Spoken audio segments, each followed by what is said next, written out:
You know, I think the President was very clear last Monday that all government officials, top to bottom, need to focus on the people. Kailangan sa tao na tayo nakafocus, tama na ang politika, tama na ang gulo. Kailangan magtrabaho tayo para sa mga kababayan natin. Yun ang sinabi ng ating Pangulo ng Lunes. At itong ginawa ng Pangulo ngayon ay napakalakas at napakatibay na mensahe sa lahat ng mga kawani at opisyal ng gobyerno na kailangan sumunod tayo sa direktiba ng Pangulo. Ang focus natin dapat ay magtrabaho para sa ating mga kababayan. At itong paghihingi ng courtesy resignation ay isang napakalakas na simbolo na the government of President Bongbong Marcos means business.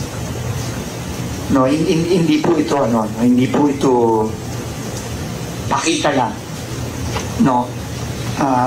I think unprecedented ito. I cannot remember. I don't know. I've been in government for more than 2 decades. I cannot remember a time where a directive like this that sweeps across the entire government has ever been done by a sitting president.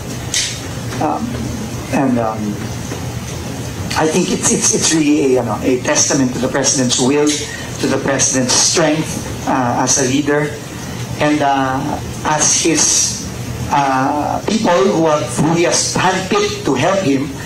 We are duty bound to follow that lead.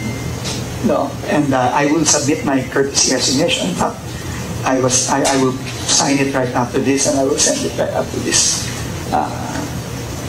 this press conference, because that is our responsibility. But I think on a last note, the most important thing I think that this message sends is that alam mo, typically ang mga kabinete, ang lagi sinasabi ng kabinete is we serve at the pleasure of the President. Totoo naman yun.